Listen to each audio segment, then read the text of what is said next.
Off to a great start. Already coughing my lungs out. Okay. How's it going, everybody? Dude, let me just make sure to post that in RTK's Discord.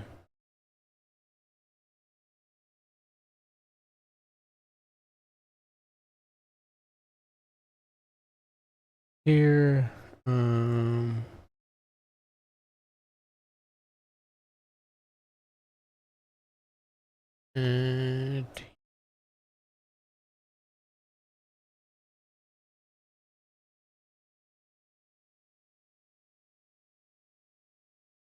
oops, wrong one. Here we go. Okay.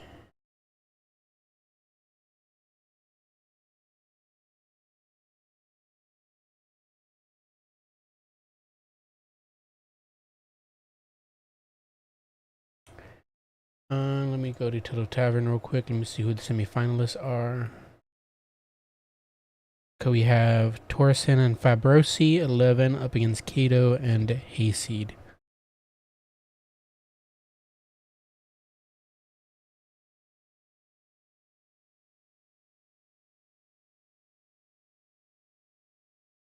Love your finals. Okay, wonderful.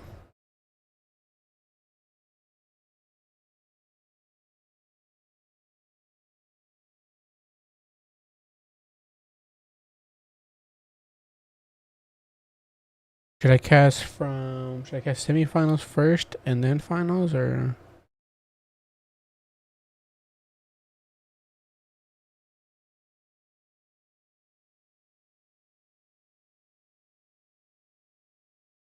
I am feeling better, but I still have my cough, which is awful. But definitely a little bit better. Yeah, for sure. Should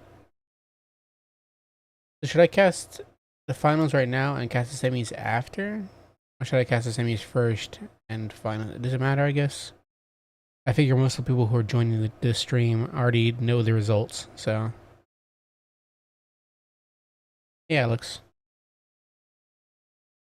Here, Yuki.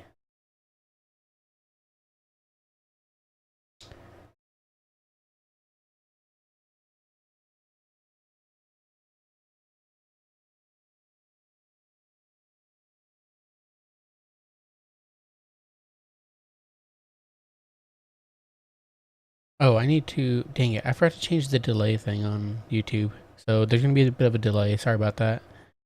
I wish you could just change that automatically or just have it like a setting that does it for all your streams where there's no delay, but it always resets it. So now there's going to be a latency delay on the YouTube stream. But it doesn't matter too much. Yeah, I'll just, in that case, yeah, I mean, you're the perfect example. If you're not playing in this one and you don't really care about the previous results and just want to watch the finals and we can just go from there, then that's perfectly fine. We'll hop in that one then. Do that then. Torsen, let's see, join a code. Go.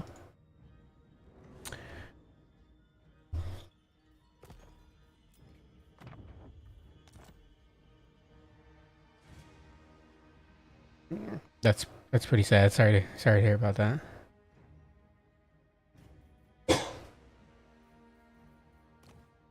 What were you playing today, Alex?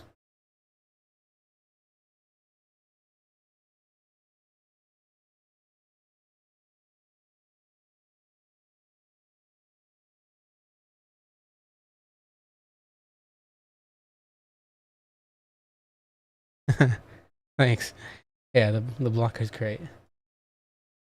I need to make sure to put the artist blocker every time in my descriptions. I keep forgetting, but I'll do that after. Let me see the brackets for the tournament.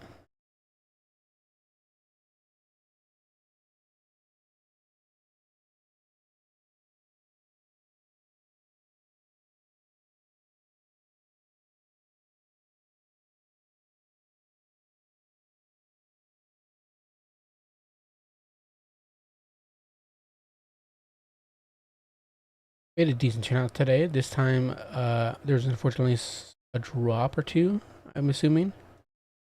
But it seems Kato's up there with 3 Swiss points, even Torreson, and then Hayseed and Fabrosi. Technically, so what happened here? Did somebody lose a coin toss or something? Is that how it was decided? Because these two are tied up, Potato and Fabrosi.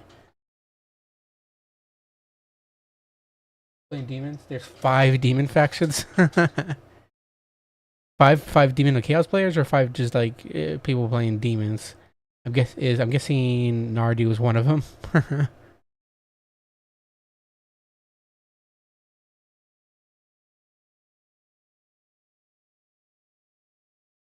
Let me see.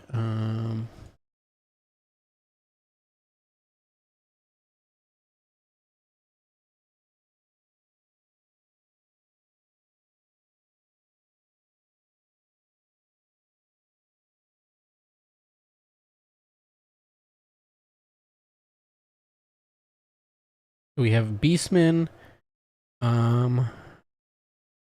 Vampire Coast, Wood Elves, 2 Wood Elves, Vampire Counts, Dwarves, Doc,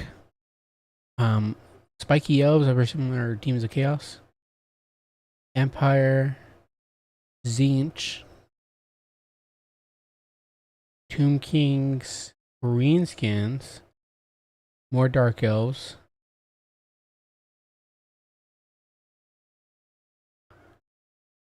and Jaden played Cathay, though I think they dropped. So.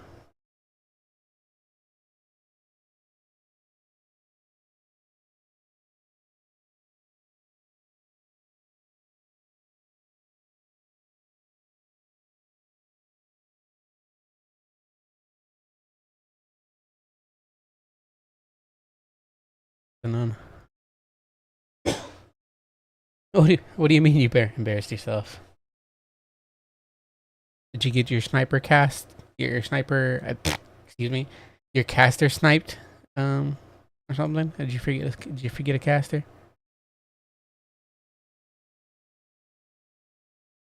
Okay, we have the other semi-finalist. Seems to be Kato. Yes, Kato won over Hayseed. So we have Kato versus Torreson. Wonderful. We'll get right into that. Lock her back. Hop back in. Yeah, I was confused. Yeah, because I do not see. I'd be pretty funny if 5 new players decided to all play Demons of Chaos in a new player tournament, but not pretty bad. I wouldn't say that's embarrassing. I mean, the whole purpose of new player tournaments is because you're a new player, so you're gonna get stomped on occasion. That just happens. I mean, again, you're a new player, so.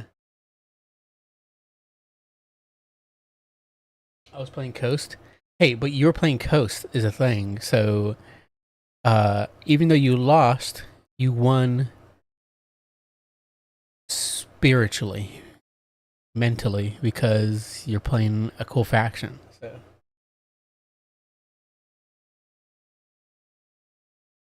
Cool points is what matters.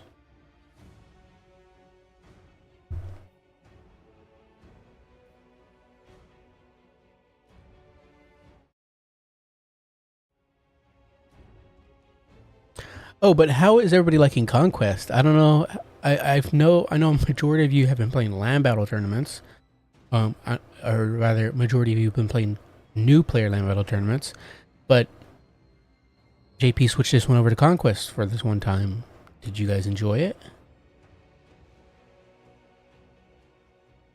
Yeah, if your game lasted more than 90 seconds, you're fine. Yeah, I've literally had games.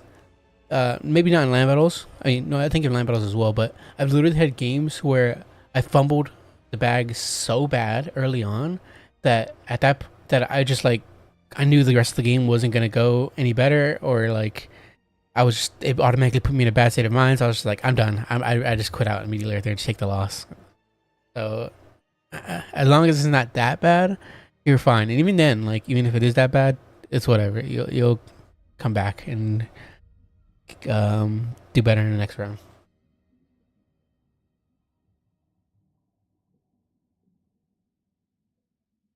Yeah, GG's everyone. I'm looking forward to seeing your replays, Hayseed.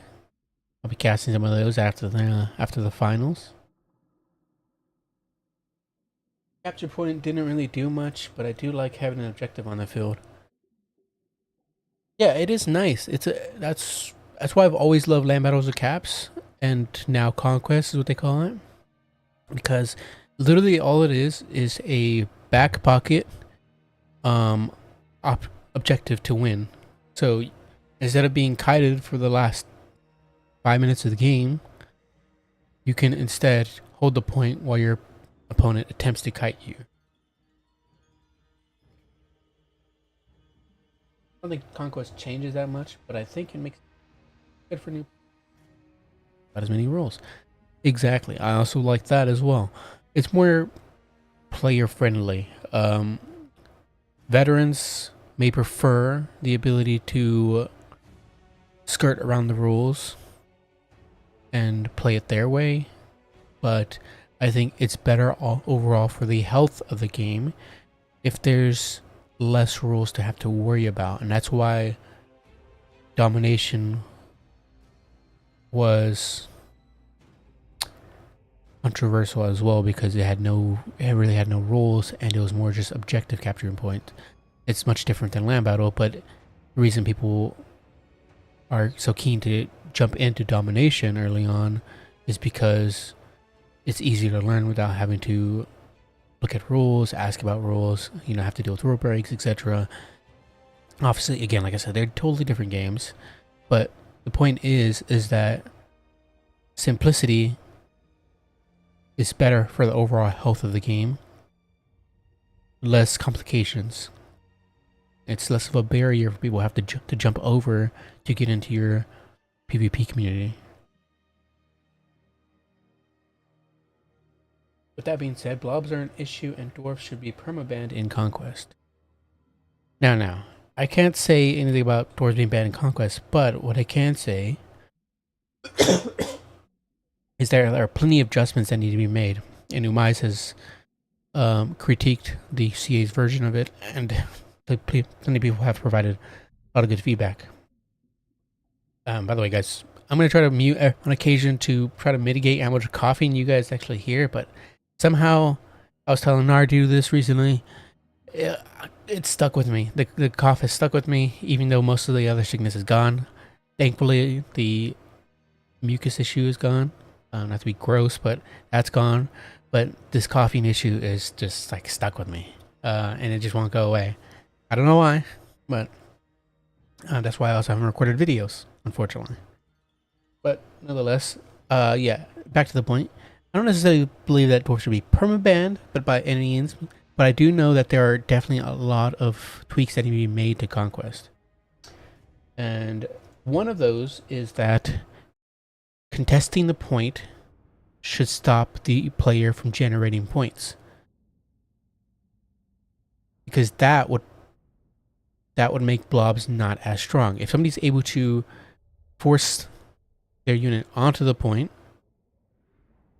and hold on to it, even if it's like a small margin of the point, they should be able to contest the point and make it so you can't collect any more points. You can't just sit there.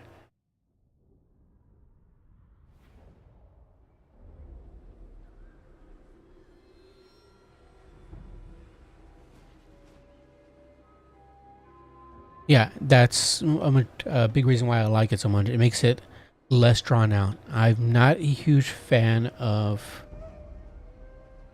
kite games that last 10 more minutes longer than it should. I think they're extremely boring, and a majority of the time I just quit playing at that point, because I'm just like, you're gonna kite me for an extra 5 minutes because I can't catch up to you. So it's just like, okay, where's the fun in this for me? I'm just gonna quit. You can have the win. I don't want it that bad. So but let's go over the armies real quick, guys. We do have Kato on Vampire Counts. Again, I don't know how to say their name. And we do have, let's see, Strigoi Vampire Lord on, is it the Terra Goose? Yes, it is, on the Terra Goose with Invocation, Gaze of Nagash, and Spirit Leech. For the rest of the army, we do have quad Vargeist, one being the ROR Devils of Swordshofen, fantastic unit, heavy AP values, and great stats. Obviously low on the armor side, but no, they're more of a shock flying cav. So you run them in, get a nice charge in, and then like 10 seconds or so, you dip them out. So you typically don't want them taking that much damage. But and they also have both of them have the hunger, so they'll heal in melee as well, which is pretty nice. The rest of the army, zombies for the front line. We do have some Graveguard with great weapons, nice. Just a single unit of them, but if they're able to survive to the late game, they should do great work. Cryptors for that AP monstrous terror route, or that they only cost fear, so yeah, fear causing monstrous infantry with the mass and good AP values. They also have flaming attacks from the corpse cart with Bellfire, which is pretty cool. Speaking of that, we have a Necromancer with that Forbidden Rod. They're going to be stroking that Forbidden Rod for extra power recharge and reserves. They also have that Unloaded Lodestone and Vigor Mortis. Dire Packet Arwolf ROR have anti-large, decent stats, can chase down any targets as well. For the Tomb King side, we do have High Queen Khalida. She is on foot, and she has the Venom Staff. That should do some good stuff. We also have a Cameron War Sphinx, pretty good anti-infantry, like monstrous chariot, essentially. Double of them, actually. Skeleton Spearman for the infantry, and then we have skeleton archers, one being the Blessed Legion of Fuka, and they do have that armor sundering of their missiles, so they're pretty good. Upper guard, they have magical attacks, bonus for infantry, and pretty good melee stats all around with heavy armor. So pretty good fighters. They'll lose to Graveguard with great weapons, though. Eyes of the Desert, the Sneaky Snakes, one of my favorite units for the Team King's roster. You guys know already, they're wonderful. And do we have a spellcaster? Oh, yes, we do. We do have a Lich Priest of Nehekara with Restless Stead and Incantation of Cursed Blades, Incantation of Vengeance. Right off the bat, we're going to have the Crypt Horrors jump in on the fight, try to get on top of the Chosen of the Gods, which I forgot to mention. But Chosen of the Gods are going to really have a hard time staying up and shooting with this much mobility from the Vampire Counts. Speaking of mobility, Vargeist are going to take an Incantation of Vengeance, are going to take a lot of damage, start getting hit by the Kepler Guard and by the Eyes of the Desert, who do have charged defense versus large, so they will take they will be able to hold on for quite a bit. The Skeleton Spearmen are tying down the Vargeist, and this is where the Vargeist are going to have a bit of issue. You got to be really careful with them, as they're going to be dragged down by Skeleton Spearmen very, very easily when you're up against the Tomb Kings, which they'll have a lot of Skeleton Spearmen. Dire Pack are making their way over, trying to find a good spot to jump on any Vargeist or any Tomb King's monstrous units. Like they could jump on the Chosen of the Gods right now, stop them from shooting, though the Kepler Guard are kind of coming over and might stop them from doing so. A breath attack from that Terra Goose. I don't know what that was on. I think it was on the Eyes of the Desert, maybe. Yes, it seemed to be so. Didn't really do a whole lot of damage. Not really worth using it there. I would rather use it on like a single entity, say like the Cambrian War Sphinx. It's better at that.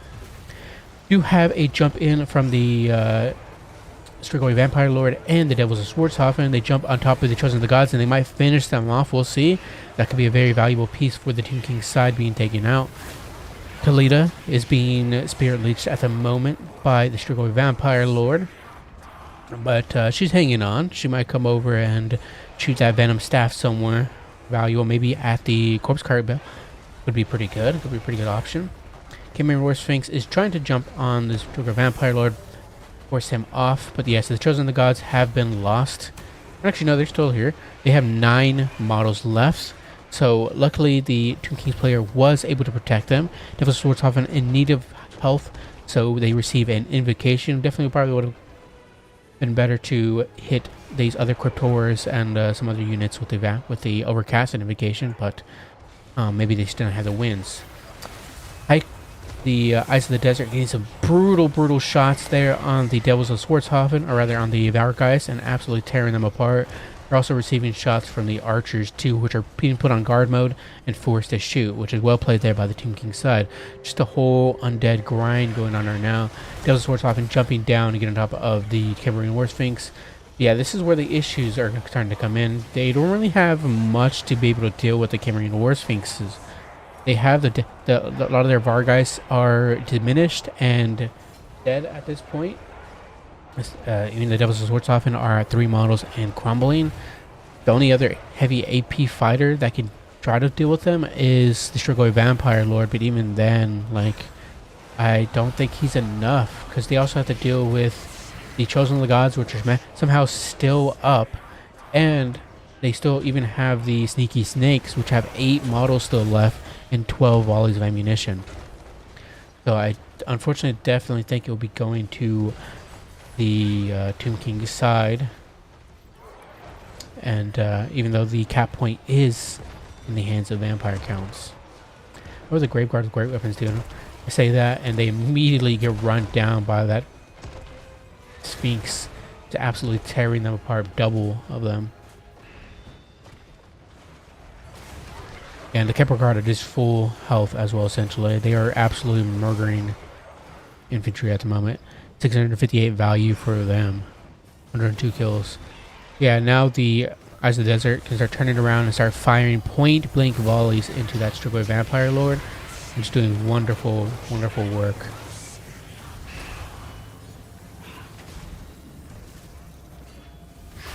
Yeah, it's really tough bringing the VAR guys. I'm not entirely sure about bringing as many of them. I'll probably bring maybe 2 or 3, not 4. Simply because of the massive amount of Skeleton Spearmen that you're going to have to deal with as for the Tomb Kings.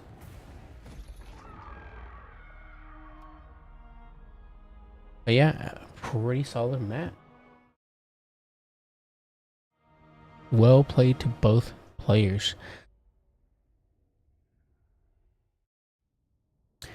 The fight will be going to Torsen. And how did Kalila do? 597 value, not too shabby. 650 here on the Lich Priest. Everything else did alright. Even the Skeleton Spearman picking up 800 value. 762 here. It's the most value I've seen on a Skeleton Spearman. 681 on the Kepler Guard. They did nice. 734 here on the Blessed Legion. 1745 on the Eyes of the Desert. Yeah, the Cameron War Sphinxes were a force to be reckoned with. Hard to stop. 1804 on the Strigoi Vampire Lord. Probably wouldn't bring Great Guard with great weapons here. Don't really see much of use for them. Honestly,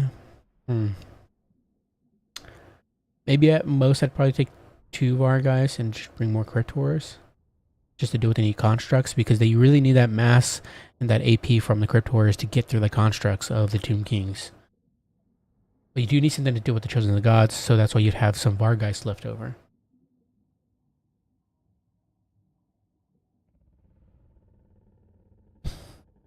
Not sure, maybe, yeah, if you take out the Graveguard great weapons, maybe take either more Dire Wolves or Fell Bats. I'm not sure, to try to tie down any archer play.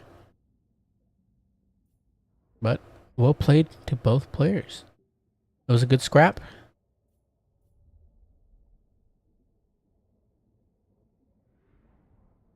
Yo, Nardu. Yo, Nardu. Just the best of 1, correct? Yes, so it should be done. I believe so.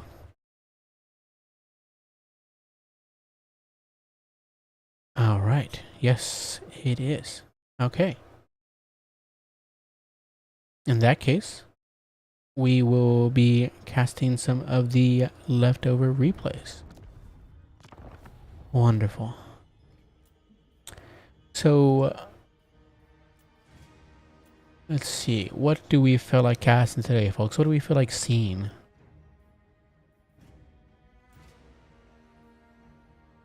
We got Power Chan on Zinch up against the Grand Cathay. We have Kato, I guess, some more undead. Oh, are you Fabros player? Was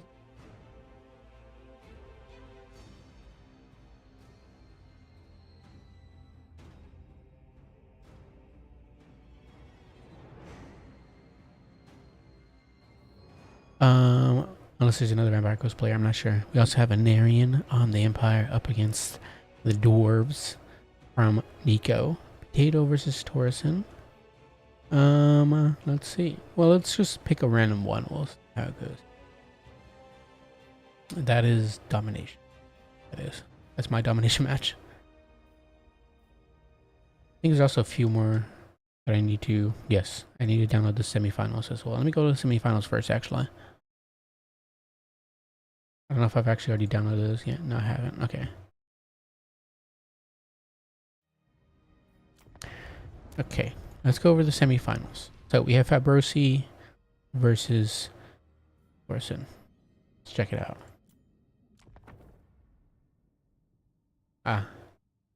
What's up, Fabrosi? I don't know if I'm saying that correctly, but I mean, clearly you did well enough. You got to the semifinals, so.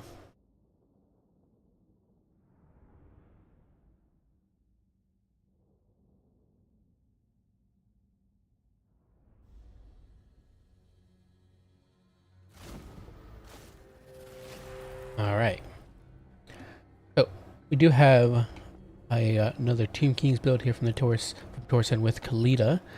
Kalita has just the Venom Staff. She's going to be on foot again. And for the rest of the army, Skeleton Warriors and some Skeleton Spearmen. We do have Lich Priest of Nehekara with Incantation of Vengeance and Incantation of Cursed Blades plus Restless Dead. Now, for those of you newer and don't know, some of these lures, like the Lord of Nehekara, have a passive ability which you can bring with your caster. Not all of them are worth taking. Some of them are, like the Restless Dead. You get a heal per second of 0.2% for over 6 seconds.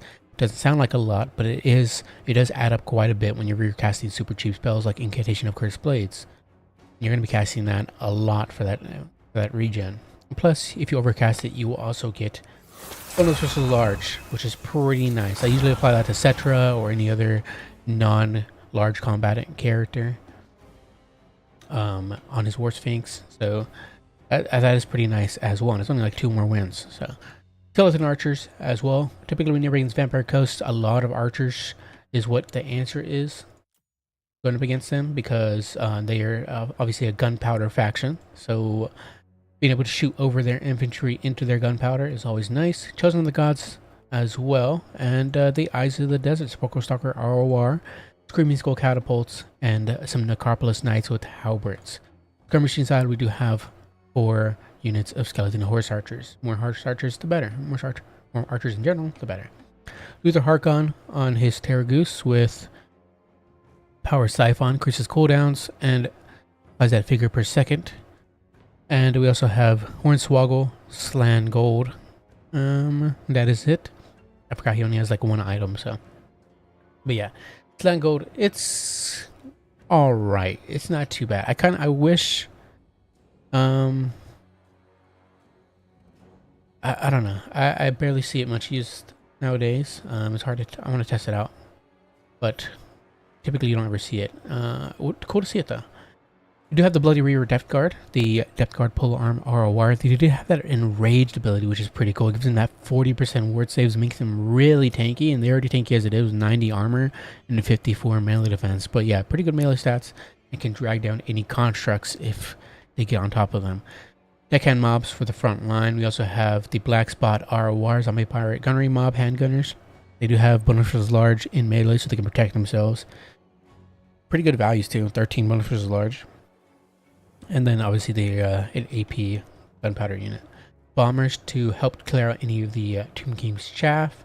The Lampreys of Revenge, the Rotting Prometheum ROR, pretty good ROR in general. And we have some more bombers as well. And then a Night Terror Morngul ROR. A whole bunch of RORs this game.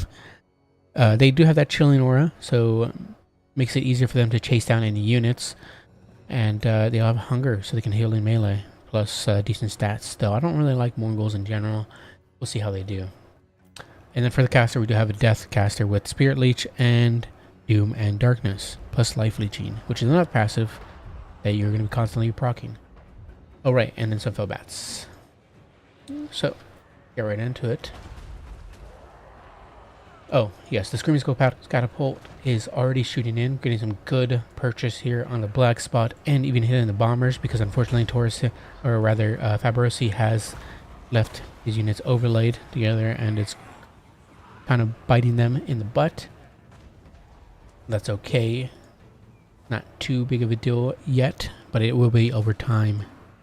Yeah, got to start probably moving up as that Screaming Skull Catapult is going to do quite a bit of work. And especially those Chosen of the Gods as well. Valyria your Death Guard already taking a shot from... Was it from the Wind Staff? Or was it from her poison thing?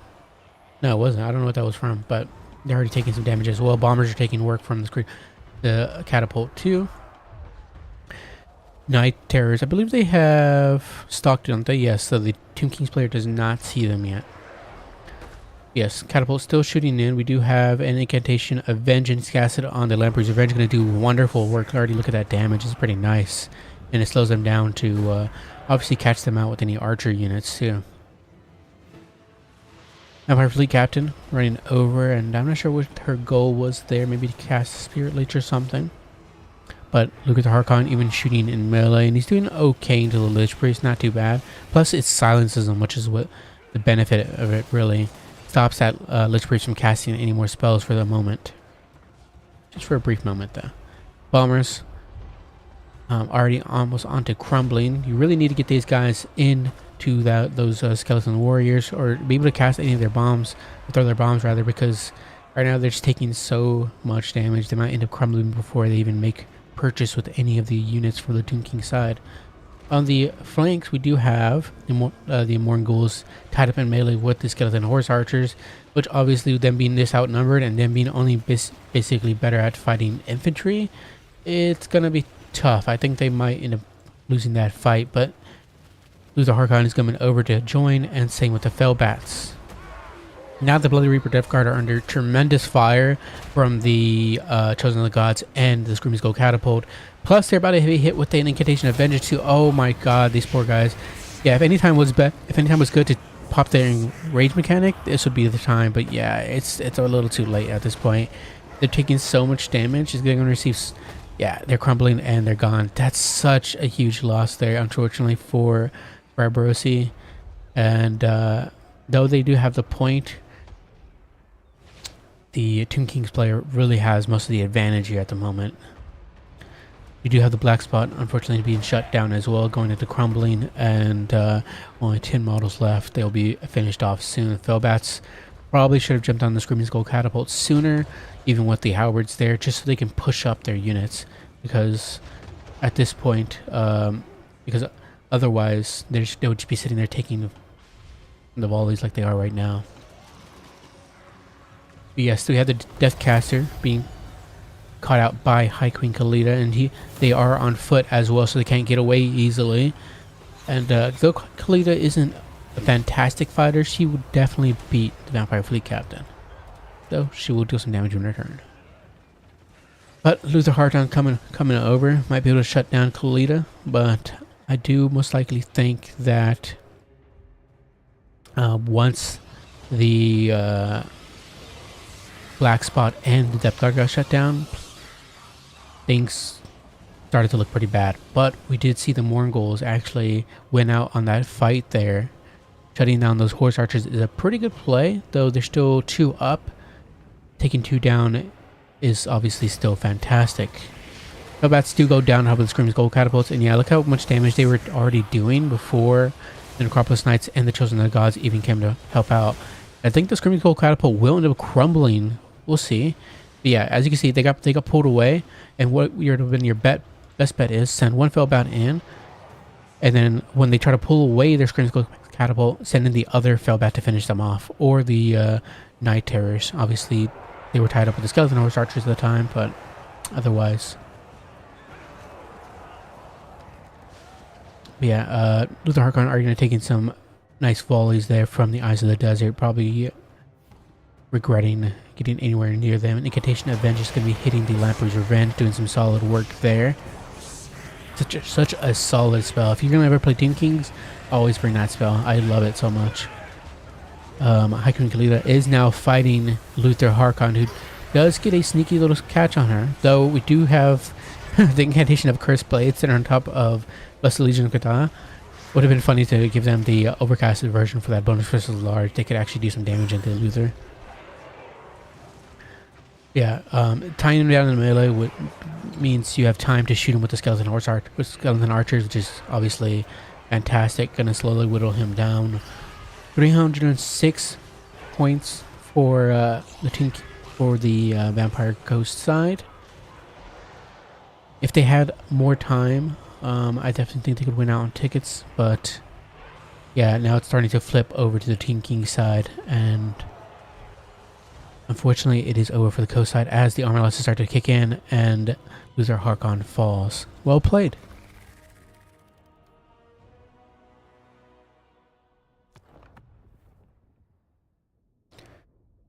Don't worry too much about Brosi. It happens. It was a good scrapback attempt. Luther Harkon, not a whole lot of value there. 760 on Vampire Fleet Captain. Everything else, unfortunately, yeah, the depth guard just did not have a good time. 528, 635, 42, 63, 137. Tomb King side. Though I think, is this Torsen's second win in the new player tournament? I can't remember. Because if so, that means they can't play anymore. 623, 1105, 1519, 102, 1688 there on the Eyes of the Desert. They did absolutely wonderful. 1467 and 808 on the Screaming Skull Catapult. The Screaming Skull Catapult was a nice pick there. But again, their crew can be easily shut down simply by just like force pathing the unit onto their crew, because their crew is just like so frail with them being skeletons. I don't know why, but every time I use Phobats, they tend to not charge in. I was just too scared of all the archers and catapults. Yeah. When you're up against that much range, at that point, honestly, as a Vampire Coast there, I think I probably would have brought Carronades. Probably maybe like 1 or 2 Carronade. Simply because on the off chance they do have, say, like a Bone Giant, or they do bring a Catapult unit, or if they bring, even if they bring like Necropolis Knights, the Carronade could do some pretty good work into them. Especially with the cap point. If the Tomb King's player decides to sit on the cap point, you can just rain fire on them with the Carronades and then move up. But yeah, typically probably the better option is to keep, if you're up against a heavy artillery piece, a heavy artillery army, or a heavy ranged army, where on the cap Conquest, where you can't be like kited, or there's no rules, it's best to probably just keep the Raver Deck Guard in the back, out of their range until you can get up in, till you can get your Felbats on their ranged components, or their Morgul can collapse one of their flanks, giving you the ability to be able to pressure their rear. Yeah, also I probably wouldn't take the black spot, just because of the mass amount of archers they could bring. But I'd probably bring a whole bunch of like deckhands with pistols. Bombers are pretty good here. I'll probably even bring more bombers. But yeah, the Lambert's Revenge are always great in every matchup, essentially. I had to test the Slan Gold item that Luther Harkon has, but if I recall correctly, it wasn't great in Warhammer 2, and I doubt it's much better in Warhammer 3 either.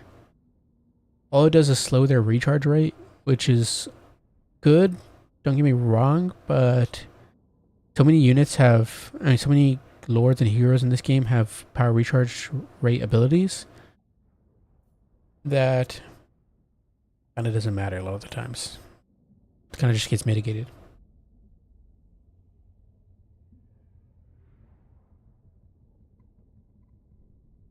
Be the strat against better range than you. So do keep in mind that I haven't won a new player turn. Nardi, you won in my heart. Oh yeah, that's good advice, sure, Yuki. But nonetheless, the thing as well is that Fabersi is that Torsen, they they did win a new player tournament in. They are more probably more experienced than you. They've won a new player tournament in Human Boys Discord and our Bone Breaker, and I think it's called Bone Ripper, right? Bone Ripper, not Bone Breaker. So they probably have a bit more experience than you. They play very frequently. I see them all the time in Vermin League. So they kind of know what to expect against Vampire Coast. But also in general, I think I'd probably put this in Coast's favor. Either way. Not Coast's favor, excuse me, Team King's favor.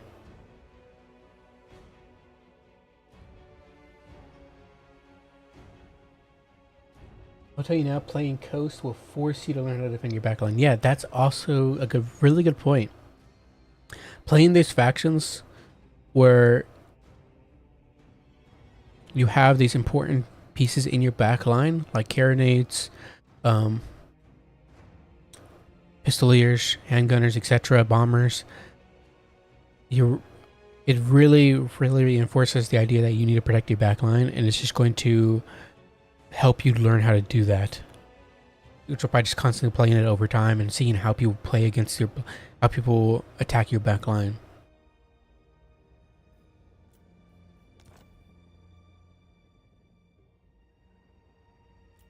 I think Luther Harkon as well, even though he got a nice buff here.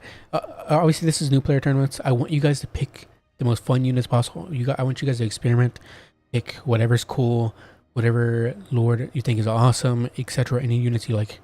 But this is just for like advice for any future play where if you want to get better or if you want to pick more quote unquote viable options. Luther Harkon isn't exactly the most viable option. He's kind of expensive for what he is, and he's not that great of a fighter. But I think he's okay at being able to screen out, say, like, Cetra, though even then, I literally casted a game with Sepa against Pigman, where Sepa had brought Luther Harkon after he got buffed up, and he fought him against Cetra, and he did not manage to bring down Cetra at all. In fact, most of the time Cetra was winning that fight, especially if Cetra was bringing his items. Yeah, I mean, he can be good at, Luther Harkon can snipe out, like, caster, I suppose. He can also try to jump on top of any, like, the Chosen of the Gods, etc. But on cases like those, if you're jumping on, like, say, like, the Chosen of the Gods, you need something, obviously, to stop the Eyes of the Desert, to screen them out so they can't shoot at Luther Harkon.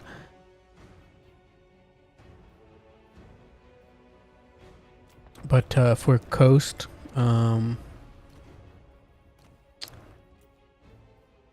still think probably Noctos is your best choice, but if Vampire Fleet Admiral could be okay as well.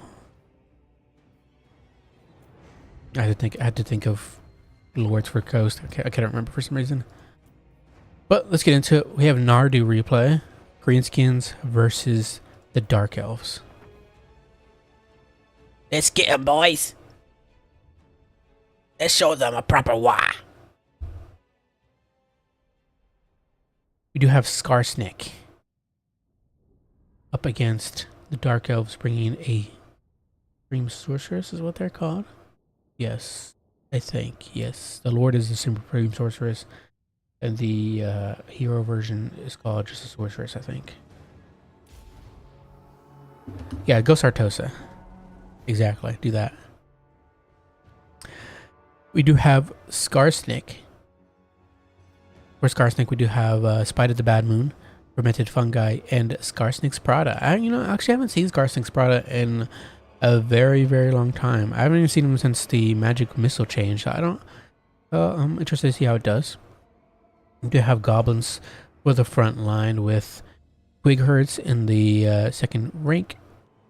Orc Biggins, or rather Orc Biggins, in the rear as well for that anti-large, help fight any cold ones, or just beat down on Bleak Swords and Dread Spears.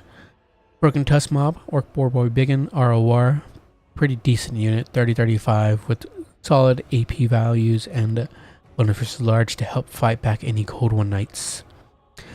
I think they'd be a Cold One Knight on their own. I don't think the Orc Barbarian would. I can't remember though. Let me see, stat-wise. Yes, the Cold One Knights are better, and the Cold One Knights do also have, obviously, Murderer's Prowess as well, if that procs. But, more Orc Barbarians on the left flank as well. We have a... Nardu's... Did you bring a caster? Am I blind or something? Nardu, where's your caster? What's going on here? Where's the sneaky get at? We do have some Goth Wolf Riders and the Death Creepers as well.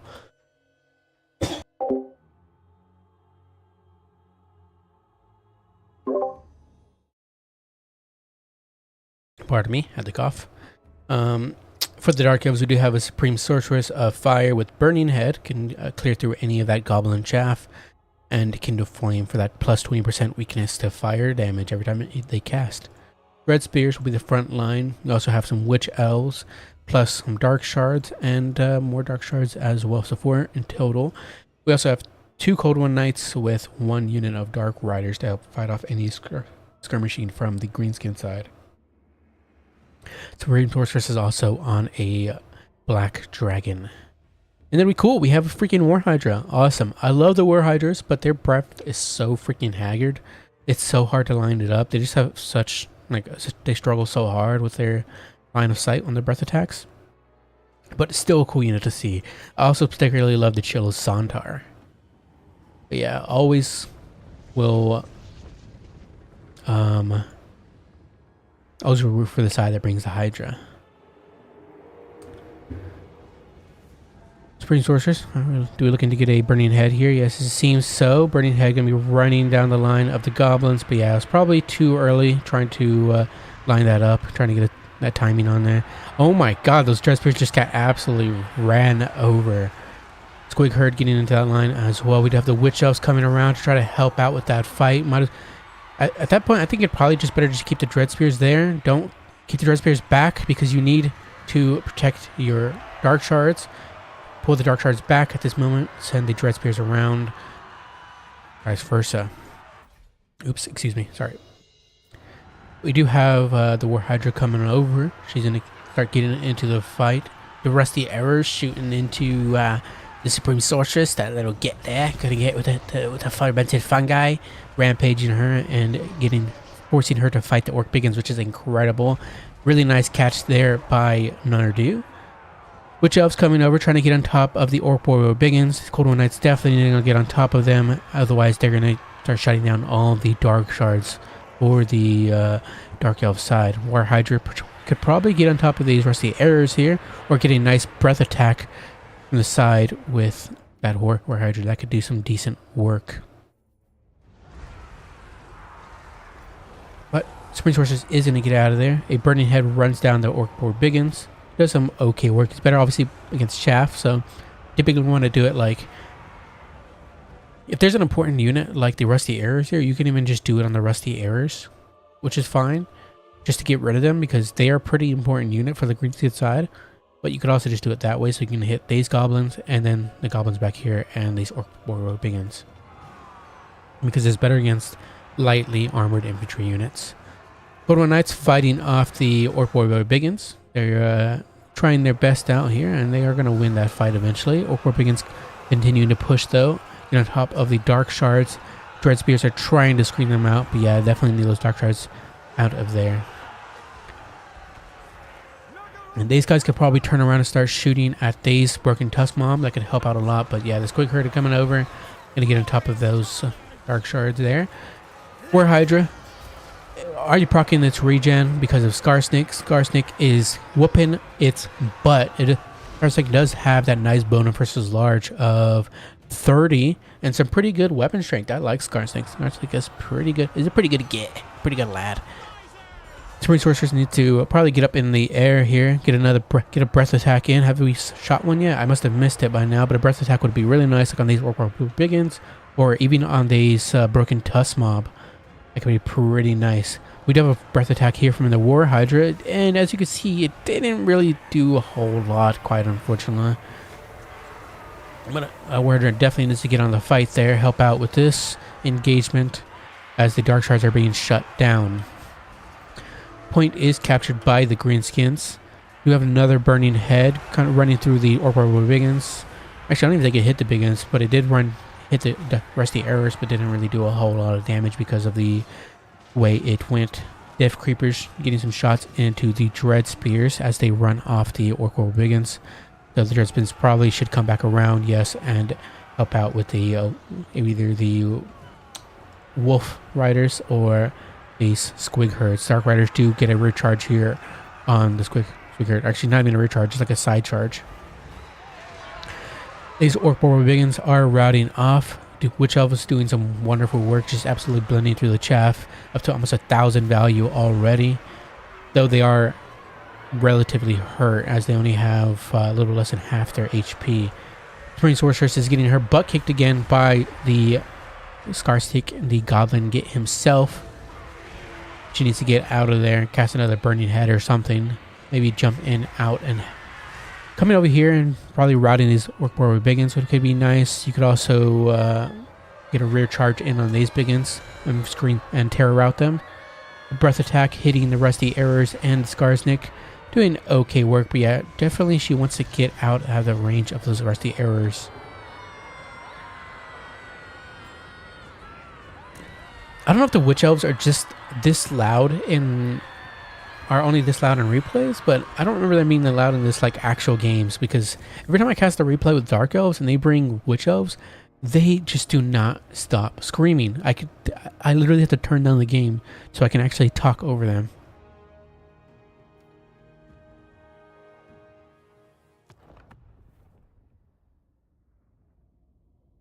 But this is a must. This is the first game of the day, so I just woke up, TBH. I wasn't using my brain.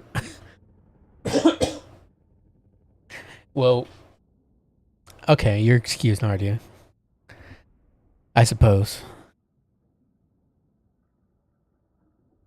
I mean, you brought Skarsnik, so I think all your brain power just went, ooh, I gotta bring Skarsnik this game. That's it. And that's just all your worries went out the window. 668 on Skarsnik. Speaking of him, the greatest Git of them all. I didn't get to see his Prada, unfortunately. I probably missed out on it. Too many things going on. 1301, 943, 1280 on the rest of the Arrows. A Burning Head would have been so great on them just to finish them off, because look how much value they just picked up. 803, 804, 782, 1177. Yeah, just kind of the Cav were kind of just outnumbered and overran the Dark Elves. I think that was the main component, really. 1536 here on the Supreme Sorceress. Not that great of Burning Head casts. And definitely could have done better with the Dragon Breaths. But good try. Witch Elves are also fantastic here. They do such beautiful work just blending through any of the greenskin chaff. And even, I think they even beat Orc Biggins. I can't recall the 64. Why do I say Orc Biggins as if there's Goblin Biggins? Could you imagine that? Goblin Biggins? I actually would love that. I'm begging that the new DLC has more Goblin infantry, but I doubt it. 255 for the War Hydra. Yeah, the War Hydra is just, it's so haggard, man. I wish the Hydras in general would get some buffs, because they seriously suck.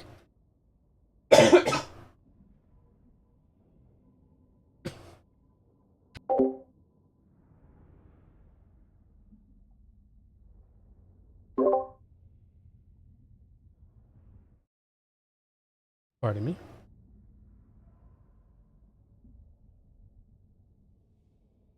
Brought in other games. Yeah, you should have brought Grom. What the heck? I miss seeing Grom all the time from Warhammer 2. Not as much though, because in Warhammer 2, Grom was run so often. Like you literally saw him like 90% of the games, and the rest 10% were Azag. That's how rough it was. What else we got? We got get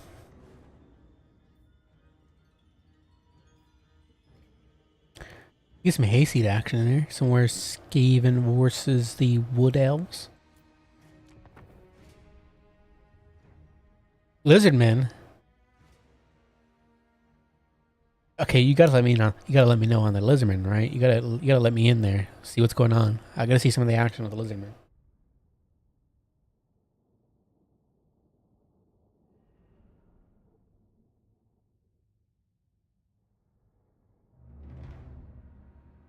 I'm gonna run nothing but orcs. That could still be a pretty viable build. Just orcs could make.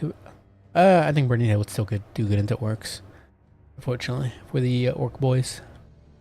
But for the Wood Elf side, we do have good old Durthu. Pretty much the people's champ. Man, I freaking love Durthu. He's such an incredibly viable pick. I remember Warhammer 2 was mostly the Sisters of Twilight, and now it's just mostly Durthu land battles from what I can see. And he's so freaking incredibly good now. I mean, he's always been good, but ancient tree men are even better with their magical negate ability too. Yeah, he's just such a force to reckon with.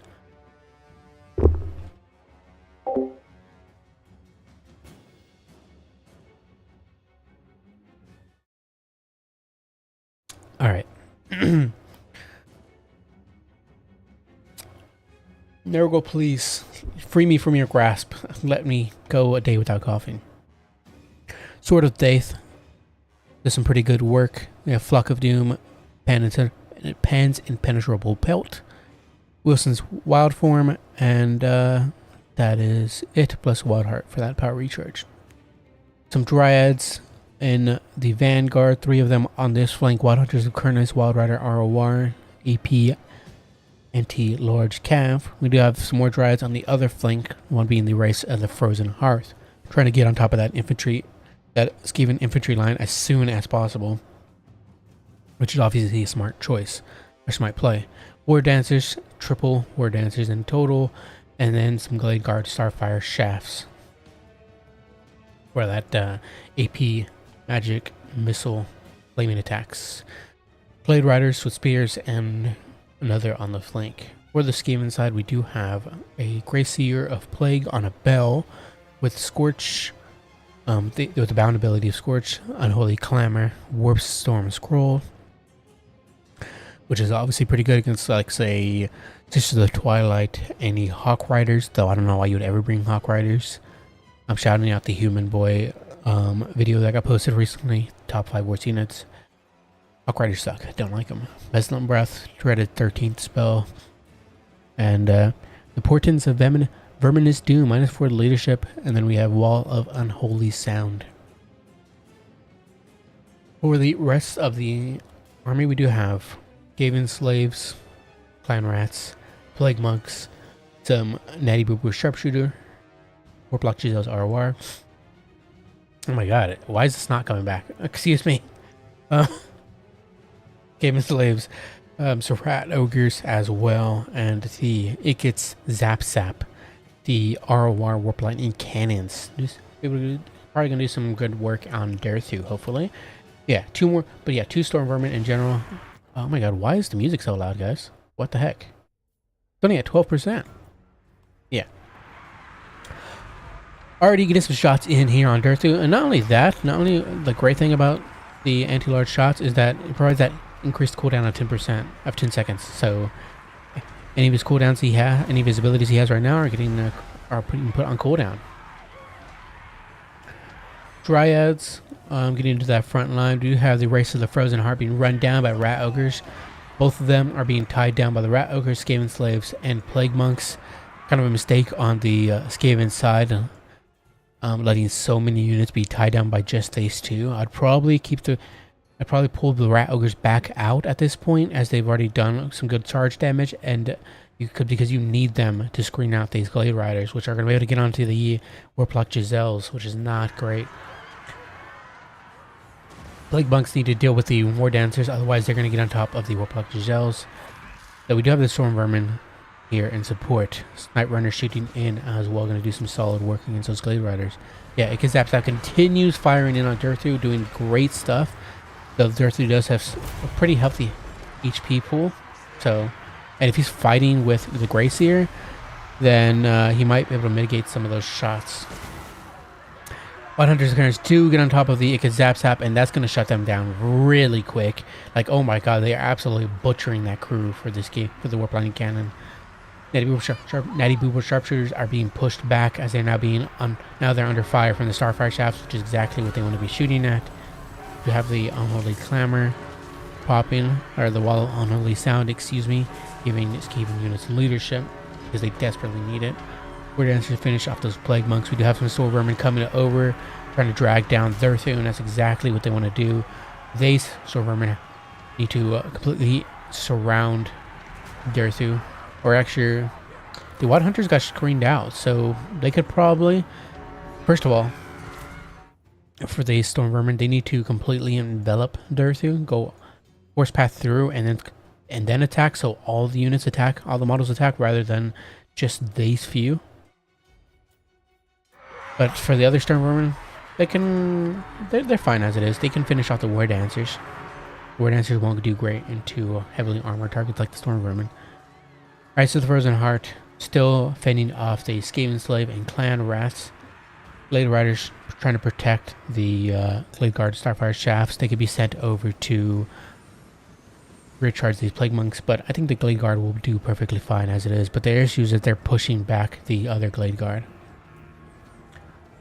Point is in the hands of the Wood Elves. They're already picking up some capture points already. Night Runners shooting into the Glade Guard, and the Glade Guard are taking quite a bit of damage actually. Eventually this Dryad should probably win this engagement. They're to continue to push into that back line, and probably trying to shut down that 90 Booba Sharpshooters. He is really stuck right now somehow. I'm not sure why. But yeah, there he goes. He's finally pushing over those little rats, and he gets a really nice Flock of Doom there. Or was it the... Yeah, it was a Flock of Doom. So, it was a pretty good work. Warp Lightning Can. There's just the Dreaded 13 spell. Nice! Really nice Dreaded 13 spell cast. Gonna absolutely annihilate these Glade Riders and rout them off. And the Storm Vermin will be able to stick around for an extra 30 seconds or so. Drag down the Wild Hunters of Kurnus if they can get on top of them. I don't know if this gaming player is noticing though. Yeah, there we go. They should be able to drag down those Wild Hunters of Kurnus, hopefully. Night Runners shutting down those Glade Guard completely. And Durthu is continuing to be chased by those double Star Vermin, which gives him opportunity to cast more heavy value Flock of Dooms. Whenever you're against a Beast Caster, you definitely don't want to be blobbing like this constantly, because they pick up value so easily that way. And they'll never be able to catch onto Durthu. Night Runners continuing to shoot in. Race of the Frozen Heart still hanging on. 115 kills so far, just finishing off that flank. Balance of power wise is looking to be more in favor of the Skaven, though the Greyseer is taking some damage there from the Glade Guard, and they're doing a lot of damage actually. Oh my god, if they shut down the Greyseer, this is going to turn things around really bad. You already see that the balance of power is switching back in the favor, rather eking back in Wood Elf's favor slowly.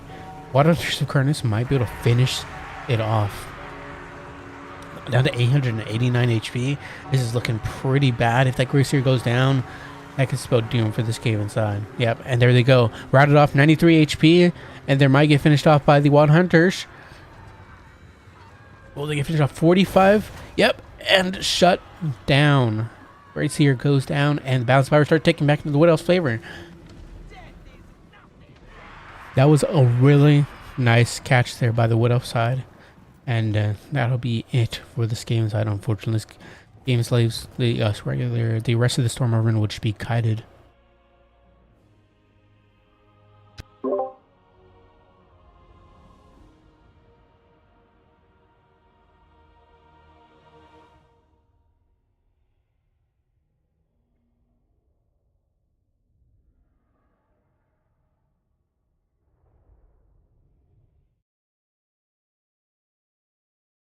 Yeah, one One Wild Rider just pokes it in the back and the whole entire freaking bell collapses. 1902 here on Durthu, 493 here, 588.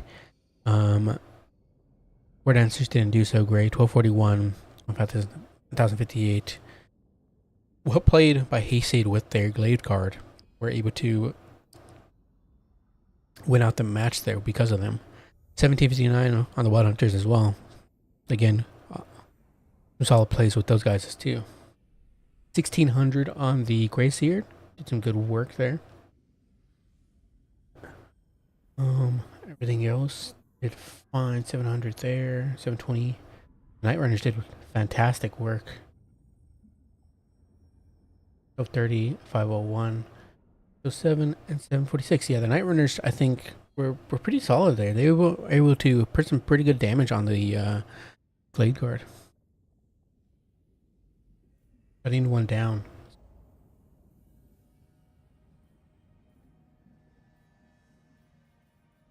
Let me see here. Where was that one at? This one right here.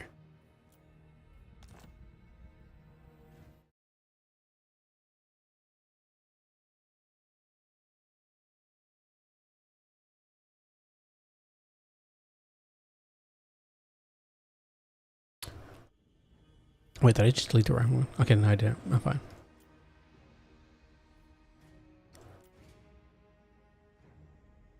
Alright. Get some dwarves here for Nico. Let's do a power chan replay. I haven't done a power chan replay before.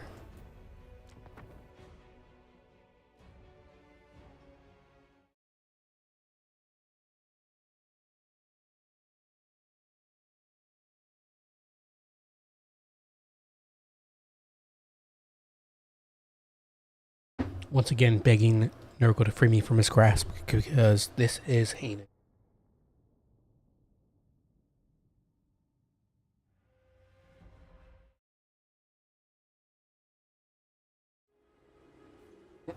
All right.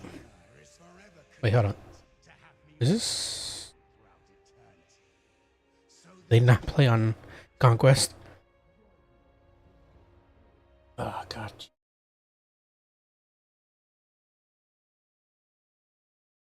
Yeah, it seems they may have played on Land Battle on accident. I think this is a replay from this tournament. Yes. Let me check the.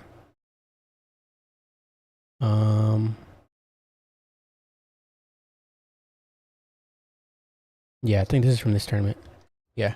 So, mistake on both the players' part, but that's fine. Zangors will be the front line for the Zinchian side. We do have the Shrieking Sky Rays in the air. Screamer ROR. They do have that Lamprey's Bite. Does some pretty good work and solid AP values plus decent melee stats. They can jump down on any Jade Lancers, etc., and do some great work. As long as they Jade Lancers don't, as long as the Lamprey's Wrench don't get rear charged or anything like that. But Sorcerer of Zinch, or rather Sorcerer of Metal with Skull of Katam and Searing Doom and Final Transmutation. So I'm going to be trying to use that Skull of Katam, Final Transmutation power combo, which is some pretty nuts work. For the rest of the army, Sour Guts, Pink Horror, ROR, they do have that Sour Discharge, so it makes them kind of annoying to shut them down, because if you charge a Jade Lancer to them, the models that you kill will just do damage back to you. So, pretty nice. And pretty irritating in general.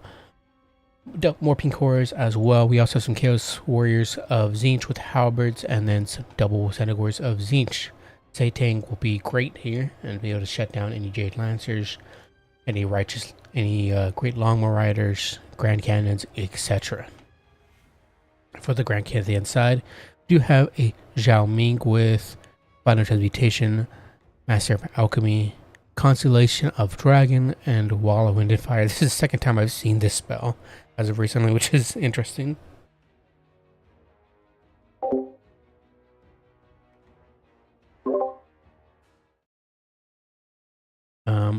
For the infantry side, we do have Jade Warriors and Peasant Spearmen. We also have some Iron Hill Gunners for the range components to be sure to shut down any Denegors if they get their volleys off.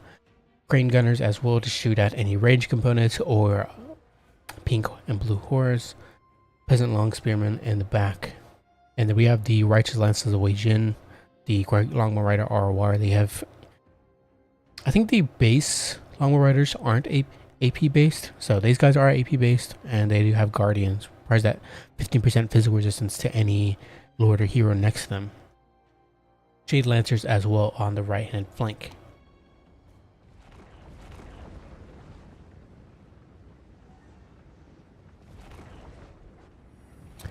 Oh yeah, I was wondering about the Lord. I was like, where the heck is the Lord at? And I just realized the Chaos Sorcerer is the Changer turning into the Metalcaster, which is pretty interesting. Pretty interesting play there. I was like, I'm pretty sure this guy's a hero. What the heck? But I kind of just went with it. Changeling. Oh no, the Changeling turned into... Oh, I'm an idiot. Changeling turned into Satang. I just realized you could literally see the name right there. Changeling.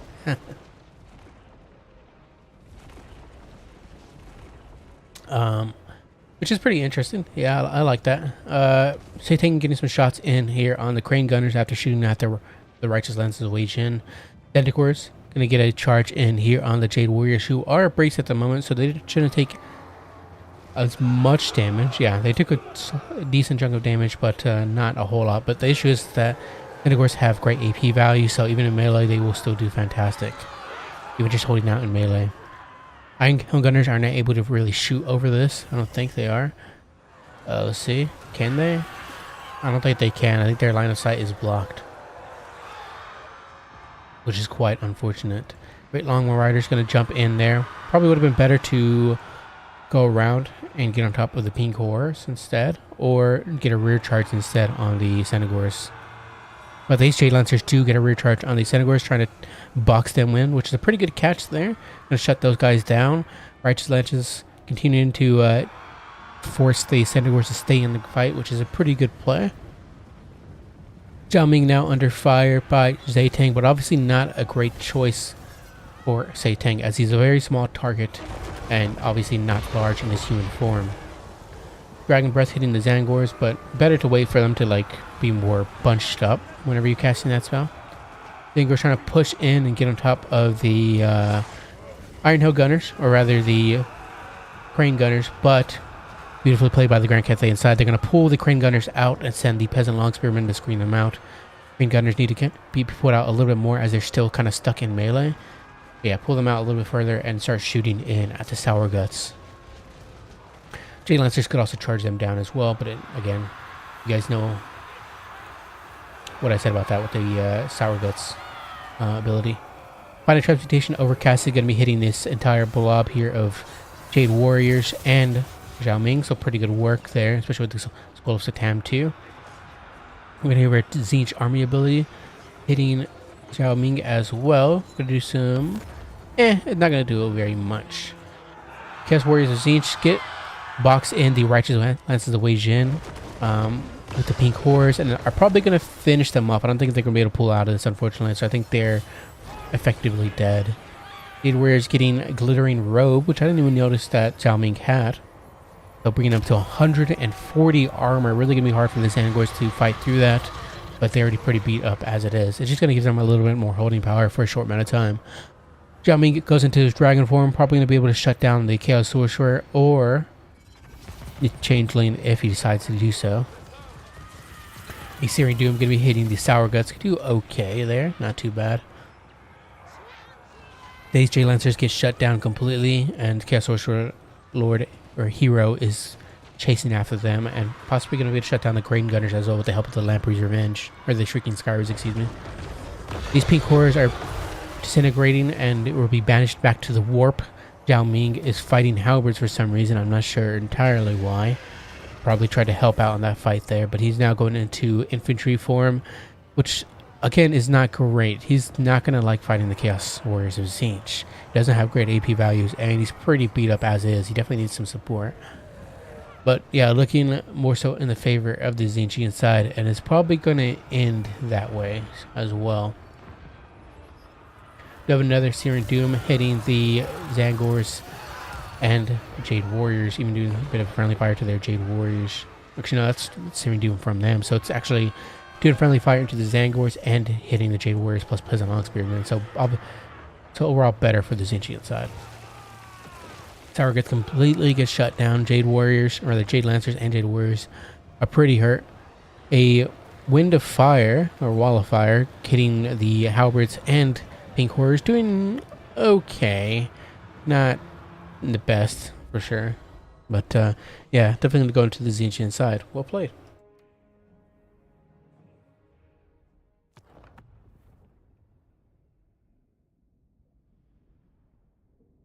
I thought it could only be Lords. I didn't know if it was... Oh, yeah, it is for Legendary characters, too. Yeah. Yeah, because I think it's only for Legendary Lords and Legendary characters in general. Yeah, I don't think they can turn into, like, generic Lords or Heroes. So, I mean, why would you? 1539 on the Changeling. 980 here. Everything else did okay. 1584, yeah. The Chaos Warriors of Zinch Halberds just did such beautiful work there, just pinning in the righteous lances. 1192 on the Sarguts. Really annoying unit there. 1038 for the Shrieking Sky Race. Yao Ming didn't do fantastic.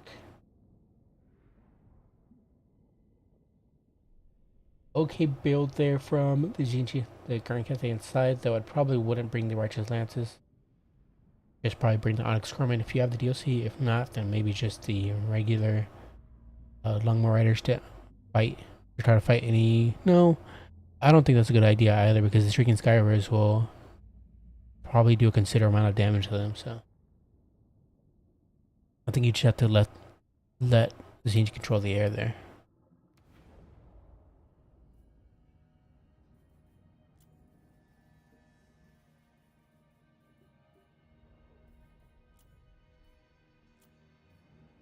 That's actually pretty funny. Zaytang, Zhao Ming's gonna go back home and tell everybody that Zaytang is a traitor, and it turns out it's actually the Changeling just trolling everybody.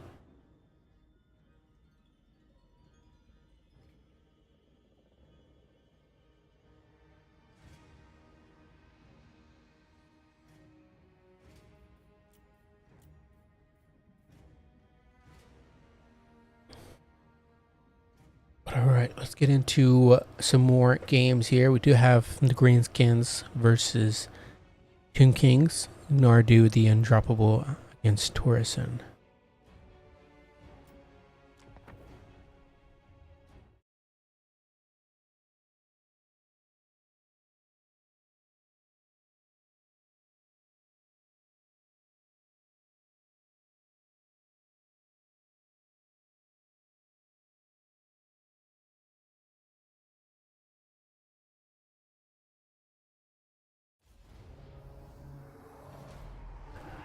Alright. For the Greenskin side, we do have Scarsnake again with the Heavy Prada, Fermented Funga, and Spite of the Bad Moon. Whole line of Goblins with more Squig Herds, Orc Biggins as well, and then pretty much practically the same build for Broken Tusk, for Orc Biggins on both flanks. And then we do have the only difference really is the Hammer of Gork, so less Orc Biggins, and to bring in the Hammer of Gork, which is going to do pretty okay into the Tomb King side. It should be able to knock off a few models from the Chosen of the Gods, and he shot the Great Bows, even fight back against the Screaming Skull Catapult. We have the Rusty Errors. They do have stock, so right now the Tomb Kings player can't see them. And again, Nardu did not bring a caster. Cetra on for the Tomb King side, he is on his War Sphinx. He has Incantation of Curse Blades, Incantation of Vengeance, and the Restless Dead. Chosen of the Gods, we shot the Great Bow ROR, Skeleton Warriors, more Skeleton Warriors, and then the Eyes of the Desert. We also have triple Ushapti to help chew through any of the infantry from the Greenskin side. And then we have the Screaming Skull Catapult, which is honestly pretty good against Greenskins, as that leadership debuff, which obviously the leadership for the greenskins isn't the best, so helps out a lot. The damage is okay too. Prison of God shooting into the goblins and squig hurts, though not really worth the potential to be taking damage here. I mean, like, they're taking more damage from the hammer of Gork than it is worth it to shoot at goblins. But I guess they are possibly screening out the squig hurts. Not necessarily worth it though. Orpor Biggins taking a incantation of vengeance, already taking down a few, quite a bit of HP, down to maybe a quarter. Yeah, a little less than a little more than a quarter there. Chosen of the Gods do need to be are going to start pulling back though as the squig hurts start to push in, and we do have a single goblin unit taking the point. These orc biggins probably move over to the actual fight itself. As of the desert, preparing to take on any orc biggins if need be. I haven't noticed the other war sphinx as well, so it's double war sphinx. So that's going to be pretty hard to deal with for the greenskins. I've had a lot of success with pretty much this exact build. Minus the 3-0 Shopti. I think I only had like... I think I had just more infantry. So yeah, it is definitely tough to deal with the double war sphinx. They kind of struggle in general against mass SEs. Yeah, infantry going... Alright, so far we do have Incantation of Vengeance hitting the Orpor Biggins there. Doing some solid work. Cetra jumping in there with the other Cameron War Sphinx. And then we do have more Orpor Biggins jumping in the Ushapti. Normally this would go okay, but we do have double Ushapti here, so it's making it pretty tough there for the Orpor Biggins. And not only that, they're now being surrounded or hit by from the side by the Skeleton Spearman. Screaming Skull Catapult continuing to shoot in there on the Orc Biggins, making it pretty tough. I'm not sure if it was maybe just worth waiting for the Orc Biggins to get to the line before jumping in with their cav, but tough call, tough call. Broken Tuskbog are pulling out as they're having to deal with a bit too much, but now they're being forced back in thanks to Cetra and the Camarine War Sphinx. But they definitely need to be pulled out though, as they're taking shots point blank from the eyes of the desert, and it is not good. That is very, very dirty. It's very bad for those Broken Tusk mob. Just mobs, just poor piggies and Orpor Biggins being shot to death. These come back, but then immediately get routed off. We have two more coming back as well. We're able to slip in through the ranks here and get on top of the Screaming Cold Catapult and the Chosen of the Gods, possibly. We'll see. Catapult continuing to shoot in there on the Orc Biggins. Skarsnik doing some solid work there, fighting amongst the crowd, getting through the skeletons. Could probably go over there to help out with the regular Shopti, as they're kind of causing a menace. Hammer of Gork shooting in, but I think they're kind of like choosing not to shoot because of the greenskin infantry there, which is pretty, you know, understandable. Don't want to be shooting your own gits. Try to come back over, start helping out with this Night Goblin issue here. There's too many freaking Night Goblins, and the War Sphinx has something to say about that. Same with this kitty as well, jumping in on that fight. Shopti continuing to grind it out. They're pushing through, however. Going to try to continue chasing after the rest of the Greenskins infantry. Definitely think it's probably worth keeping a single goblin unit, or maybe just a single orc or biggin on the point one. I think probably just a goblin. But yeah, I understand why. Because even if a Shopti makes their way through, they're going to kill the goblin unit. Yeah. We do have a summon in here on top of the Hammer of the Gork. Probably going to finish that off, presumably. We'll see. Skeleton Spearman, we're chasing after these Orc Biggins. Obviously not the best choice. Is this the Prada there? Prada gets shot out and doesn't unfortunately really do much. It does a tiny bit of damage, but not really anything to write home about. And then look at these guys just Run through these poor biggins. Oh my god, those poor biggins. They're just getting ran over. They are dead. Terror routed, and then they get hit by an incantation of vengeance, presumably. No, they do. And that's going to seal the deal on those guys. Catapult still freaking shooting. How much ammo does it still have? It has plenty of ammunition. It's 15 units, 15 rounds of ammunition, and it's continuing to shoot in at these RC arrows, providing that leadership debuff, which is making it tough for them to come back. And yeah, as soon as they come back, they immediately rout because of that. Yeah, we going to the Tomb King side. Well played.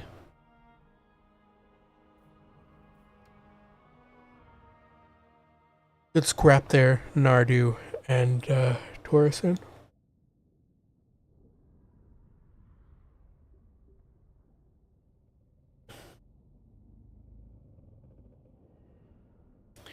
$107 value there.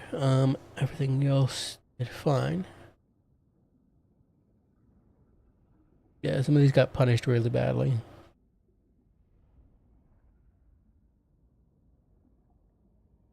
I'm also not sure about the Squigger side. Considering the don't really need help with the infantry.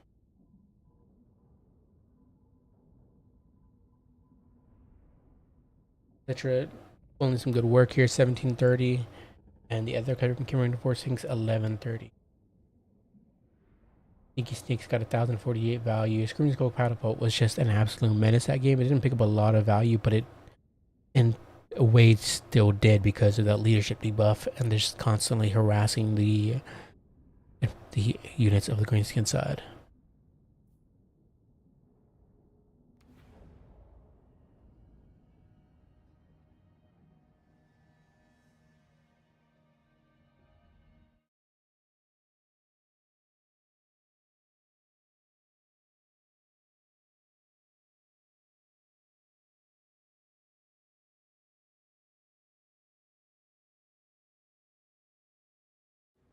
All right.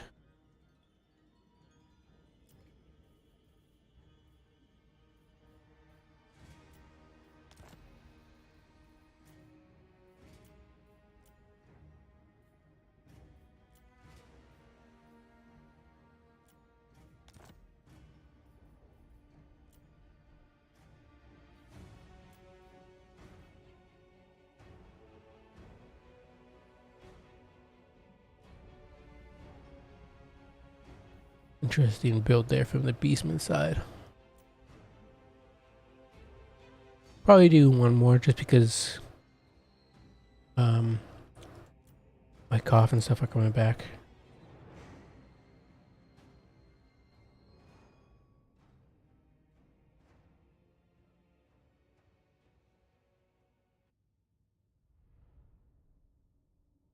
Well, we do have a Vampire Counts versus Wood Elves matchup.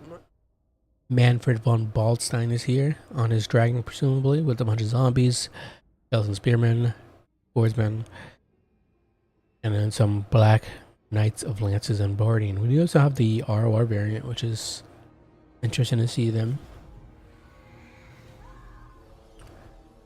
Here they are, the Barracks Reavers. They have regen, and that's really about it. I think they have Strider, maybe?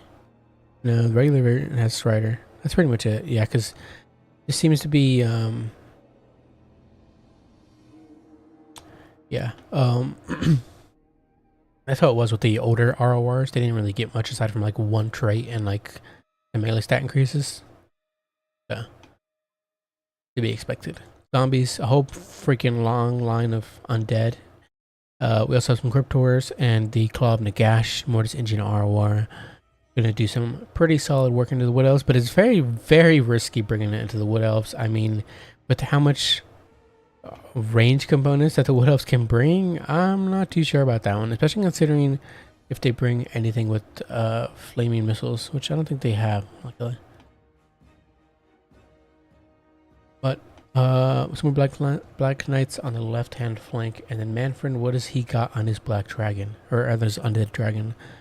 Fate of Buna, Invocation, Raise Dead, Gaze of Nagash, and Life Legion. Pretty much the whole kit, really. Unholy Loads, the Unholy Power Sword as well for that power recharge.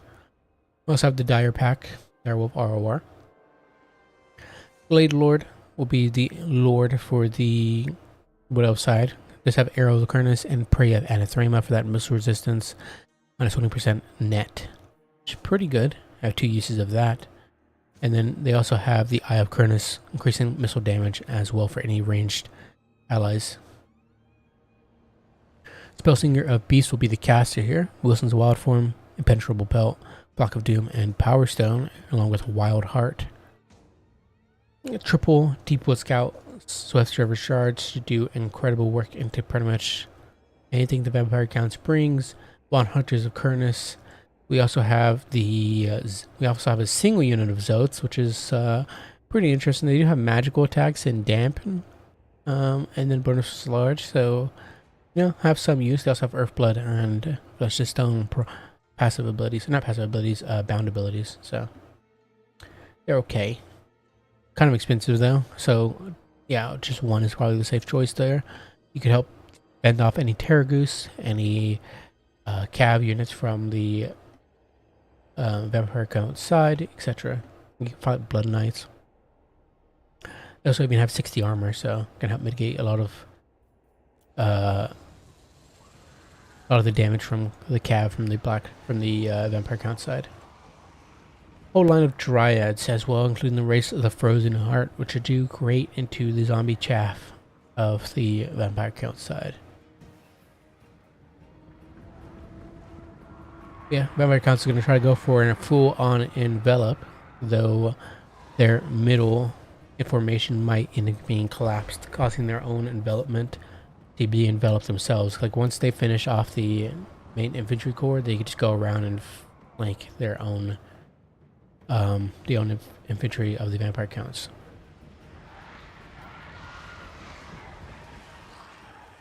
Yeah, Cryptor's already taken some shots in from the Deepwood Scouts. The Vampire player definitely needs to get onto them as soon as possible. Some failbacks would have been nice, but otherwise it's fine.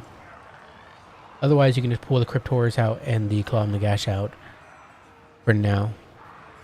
Black Knights get screened out by the Zotes and starting to get shut down. They're taking a big old whooping from those stone hammers. Blood Hunters of Avernus are running away from the Eric Reavers, and Black Knights.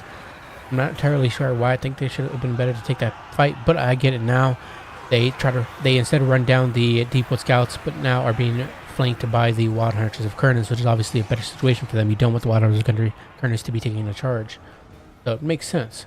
Eternal Guard trying to screen out the Black Knights, and they're slower than the Black Knights, so the Black Knights theoretically should have gone around, but they're going for the brute force path and trying to force path through those spears, which is not a great choice, obviously. You have the spearmen continuing to make their way through the infantry engagement. Claw and Gash and Cryptors finally push through and are getting onto the main engagement of the Wood Elves. Nice breath attack coming in here from the Vampire Count side. Beautiful work there, absolutely annihilating those Eternal Guard. Scouts and Spearmen making their way over, and things are starting to look pretty bad here for the Wood Elf side. Balance power looking even, but the issue is that the Mortis engine is relatively unhurt, undamaged, and Manfred is just up in the sky, causing an absolute havoc. Reaping an absolute havoc.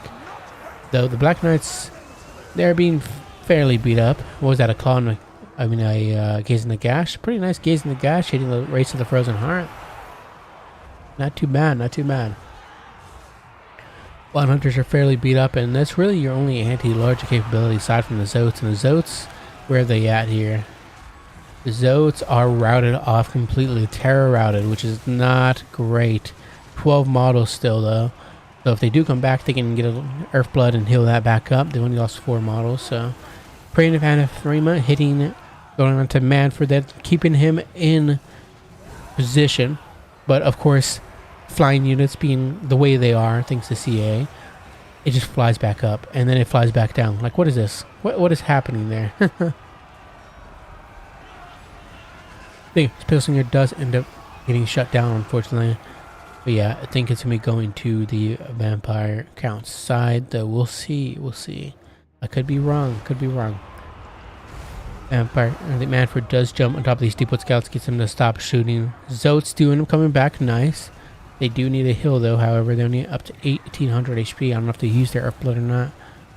Presumably have, yes they have already used it. There it goes actually. I'm gonna be healing them up and doing some okay work, not too shabby. Blade Roller continues to shoot into Manfred, pretty nice. And a really solid breath attack there on the Dryads. Just beautiful work, absolutely destroying them. Spellsinger still routing, can't make it their way out of the actual blob formation themselves to get out. Manfred jumps down to try to save the Spellsinger. Actually, to kill the Spellsinger, excuse me. He's not traitorous. But yeah, I think it'll be going to the Vampire count side. We'll see. Yeah, and the Wood Elf player does end up bowing out. As Manfred von Baldstein clutches it out there and finishes off the Wood Elves, sending them back to their forest, telling them to leave the desert.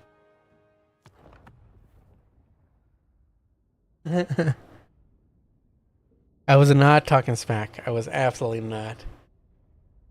Though you not bringing your caster was pretty tough.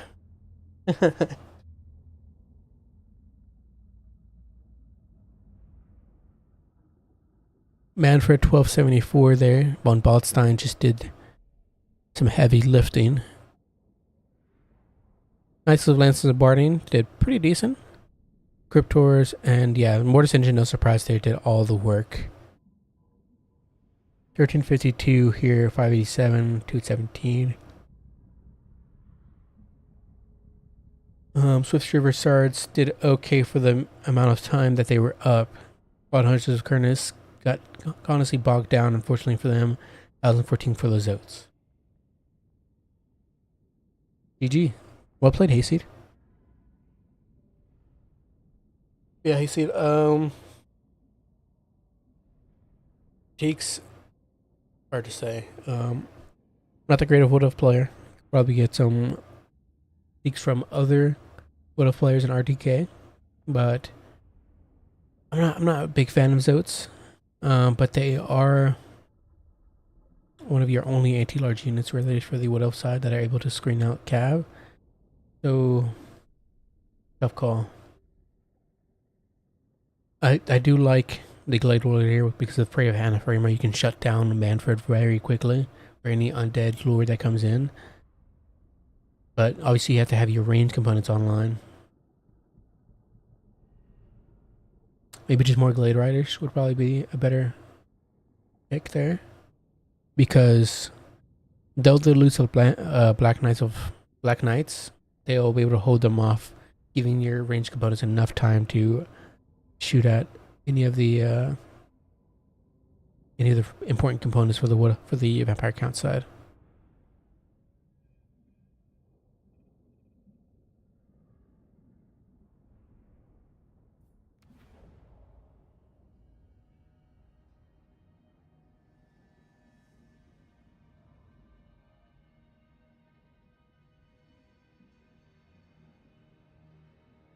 Also, have never seen that flag before. It's pretty cool.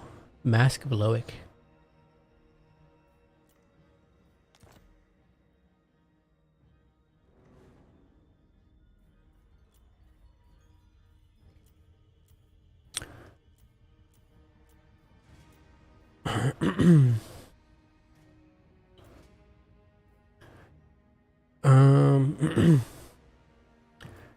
Would love to cast one more game, but the issue is that things are falling apart for me.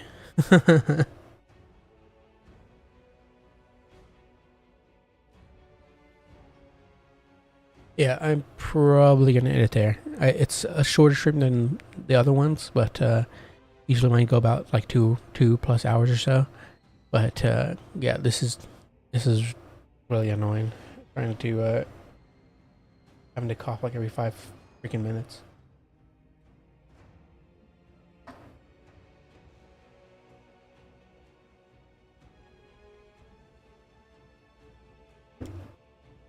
But well played to everyone. Good job grinding out another new player tournament. I look forward to seeing you guys play again and casting your replays again. Thank you guys for playing. Well played. I would definitely give you 6 more hours of stream if I could. I would even be down for like a free-for-all. That'd be so freaking fun. But yeah, no. See, even try to talk there, I just freaking coughed. Jeez. Yeah, you guys have a wonderful weekend. Thank you guys for watching, and well played to everyone again. I look forward to seeing you guys grind it out again.